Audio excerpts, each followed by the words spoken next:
오늘 하나님이 우리에게 주신 말씀 베드로전서 4장 12절에서 19절까지의 말씀입니다. 베드로전서 4장 12절에서 19절까지의 말씀. 사랑하는 자들아, 너희를 연단하려고 오는 불시험을 이상한 일 당하는 것 같이 이상히 여기지 말고 오히려 너희가 그리스도의 고난에 참여하는 것으로 즐거워하라. 이는 그의 영광을 나타나실 때에 너희로 즐거워하고 기뻐하게 하려 함이라. 너희가 그리스도의 이름으로 치욕을 당하면 복 있는 자로다. 영광의 영 곧 하나님의 영이 너희 위에 계심이라. 너희 중에 누구든지 살인이나 도둑질이나 악행이나 남의 일을 간섭하는 자로 고난을 받지 말려니와 만일 그리스도인으로 고난을 받으면 부끄러워하지 말고 도리어 그 이름으로 하나님께 영광을 돌리라. 하나님의 집에서 심판을 시작할 때가 되었나니 만일 우리에게 먼저 하면 하나님의 복음을 순종하지 아니하는 자들의 그 마지막은 어떠하며 또 의인이 겨우 구원을 받으면 경건하지 아니한 자와 죄인은 어디 서리오. 그러므로 하나님의 뜻대로 고난을 받는 자들은 또한 선을 행하는 가운데에 그 영혼을 미쁘신 창조주께 의탁할지어다. 아멘. 이 오늘 본문은 이 사도 베드로는 이 고난당하는 것을 이상히 여기지 말고 기쁘게 여기라 말씀하고 있습니다. 이 성도의 고난은 이 세상에 대한 이 하나님의 심판의 전조이며 이 심판 후에 성도 자신은 이 그리스도의 그 속에 은혜를 힘입어 반드시 이 천국 영광에 들어갈 것이다 라고 말하고 있습니다. 이 천국 소망 속에서 현재의 고난을 인내로 극복하려는 이 격려와 이 권면을 하고 있는 것입니다. 이 오늘 본문을 살펴보기 전에 어제 함께 나누었던 이 말씀을 복습해 보도록 하겠습니다. 어제는 이 베드로전서 가운데 가장 난해하고 어려운 이 본문이 기록되어 있다라고 말씀을 드렸습니다. 왜냐하면 이 예수님께서 지옥에 가셔서 선포하셨다라는 내용 때문이죠. 아무튼 사도 베드로는 예수님께서 단번에 주구사 우리를 구원하셨다고 말씀하시면서 예수님께서 우리를 구원하신 이유는 하나님께로 인도하기 위함이다라고 말씀하고 있습니다. 우리가 구원받은 이유는 하나님께 나아가기 위함입니다. 그렇기 때문에 우리는 이 말씀과 기도 그리고 이 예배 가운데 온전히 하나님께 나아가야 하는 것입니다. 계속해서 가장 난해한 그 구절인 이 예수님께서 옥에 가셔서 선포하셨다는 이 말씀은 이 카톨릭에서 이야기하는 이 그리스도의 지옥 강화설이나 이 연옥 교리가 잘못되었다라는 것을 살펴보았습니다. 만약에 이 카톨릭에서 이야기하는 이 연옥 교리가 사실이라면 예수님께서 십자가에서 죽으신 이 대속의 사건이 이 완전한 대속이 아니라는 것을 의미하기 때문입니다. 그렇기 때문에 이 그리스도의 지옥 강화설이나 이 연옥은 이 잘못된 해석이다라고 살펴보았죠. 계속해서 하나님께서 심판을 하시지만 오래 참고 이 기다리신다는 것을 우리는 살펴보았습니다. 그럼에도 불구하고 인간들은 이 순종하지 않고 이 불순종하는 또한 하나님께 복종하지 않음을 지적하고 있는 것을 살펴보았죠. 또한 이 홍수의 심판은 이 세례를 의미한다라고 살펴보았습니다. 이 구원의 방주 대신 예수님께 속한 자들은 이 물 가운데 그리스도와 함께 죽고 또한 그리스도와 함께 부활함으로 말미암아 이 새로운 세계 가운데, 다시 말해 이 천국 소망 가운데 살아가게 되는 것입니다. 하지만 예수님 밖에 있는 이 구원의 방주 밖에 있는 자들은 물로 인해 심판받아 죽을 수밖에 없는, 죽었다라는 것을 말씀드렸습니다.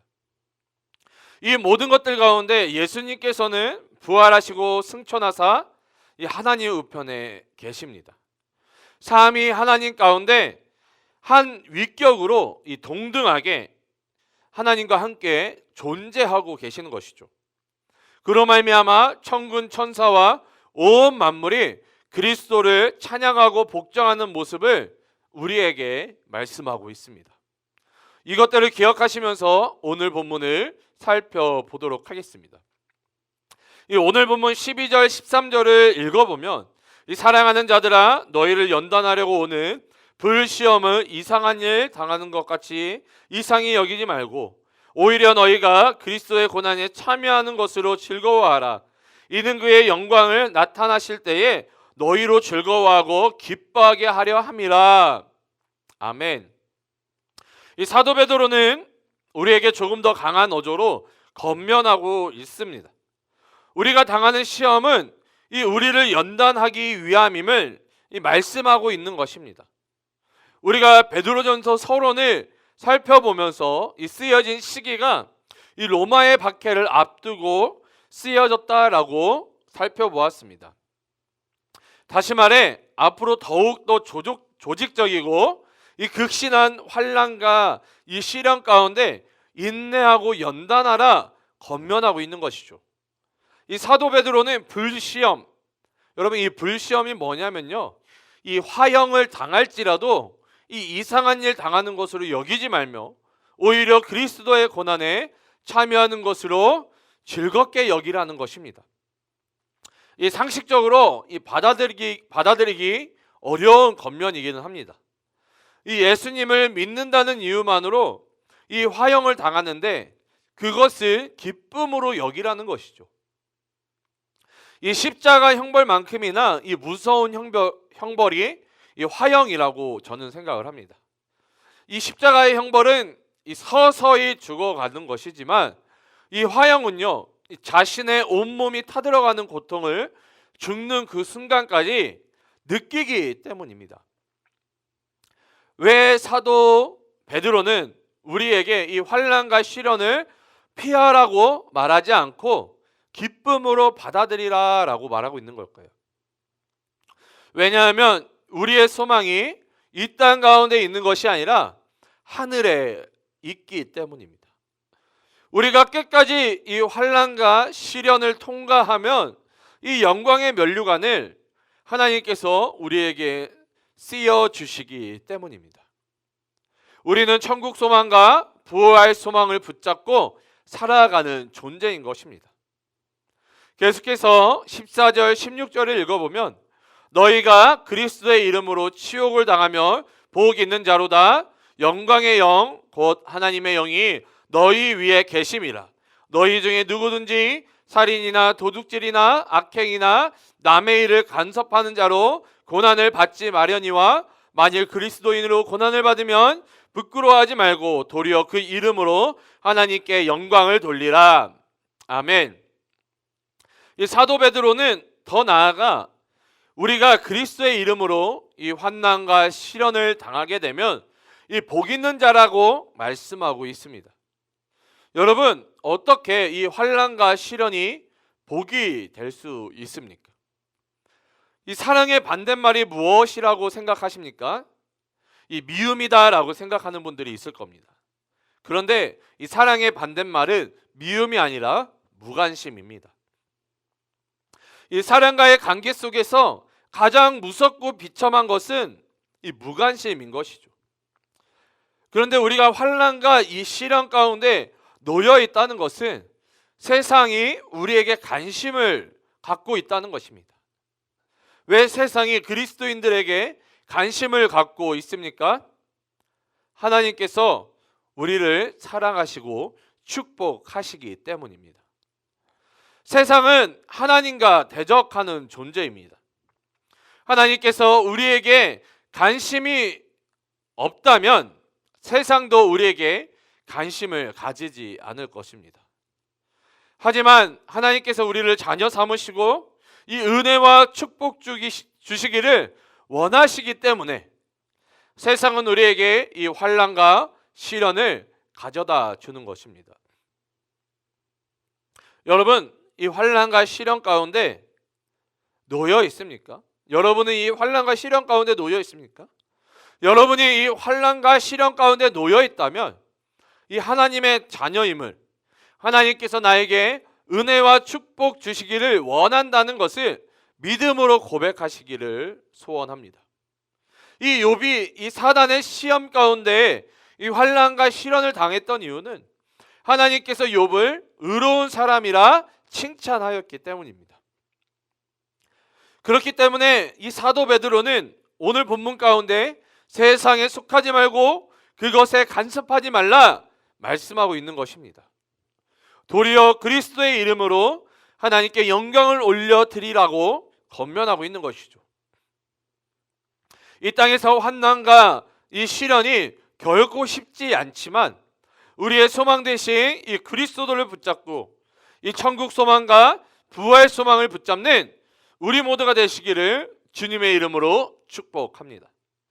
계속해서 이 17절 19절을 읽어보면 하나님의 집에서 심판을 시작할 때가 되었나니 만일 우리에게 먼저 하면 하나님의 복음을 순종하지 아니하는 자들의 그 마지막은 어떠하며 또 의인이 겨우 구원을 받으면 경건하지 아니한 자와 죄인은 어디에 서리요. 그러므로 하나님의 뜻대로 고난을 받는 자들은 또한 선을 행하는 가운데에 그 영혼을 미쁘신 창조주께 의탁하였지어다. 아멘. 이 사도 베드로는 이 하나님의 심판에 대해 말씀하고 있습니다. 그 심판의 시작이 우리들로부터 시작함을 말씀하고 있는 것입니다. 우리가 받는 이 환난과 이 시련이 하나님의 심판의 전조임을 말씀하고 있는 것이죠. 그러나 우리가 당하는 환난과 이 시련을 하나님께서 주시는 것이 아니라 사단이 우리를 넘어뜨리기 위한 이 마지막 몸부림과 같은 것입니다. 그렇기 때문에 이 마지막 날에 오는 이 환난과 시련을 우리는 잘 견뎌내야 하는 것입니다. 그리고 결국에는 우리는 하나님으로 말미암아 승리하게 될 것이며 이 사단과 그 세력들은 이 하나님의 심판을 받게 될 것이다 라는 것이죠. 그렇기 때문에 우리는 끝까지 믿음으로 이 환난과 시련을 통과하여야 하며 이 지금의 환난과 시련을 바라보는 것이 아니라 장차 우리에게 임할 이 천국 소망과 이 부활 소망을 붙잡고 환난과 시련을 이겨내야 하는 것입니다. 주 안에서 사랑하는 청년 여러분, 세상은 우리를 넘어뜨리려 수많은 환난과 시련을 가져다 줍니다. 환난과 시련이 결코 쉽지는 않습니다. 때로는 화형을 당하는 것처럼 정말로 이해할 수 없는 힘들고 어려운 일들을 당하기도 할 것입니다. 하지만 우리는 이 나타나는 현상을 바라보는 것이 아니라 보이지 않지만 우리에게 임할 이 천국 소망과 부활 소망을 붙잡고 한 걸음 한 걸음 나아가야 하는 것입니다.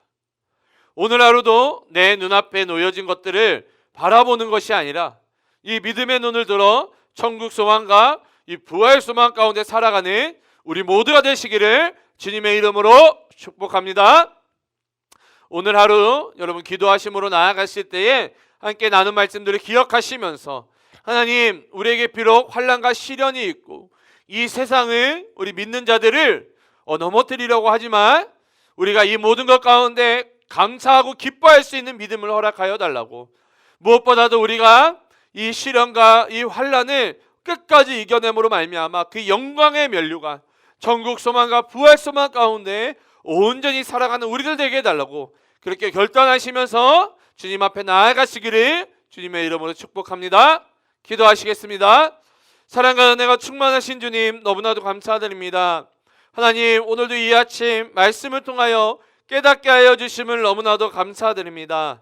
하나님, 그렇습니다. 세상은 우리를 넘어뜨리려 하고 또한 수많은 환난과 시련 가운데 아버지, 우리를 쓰러뜨리려고 합니다.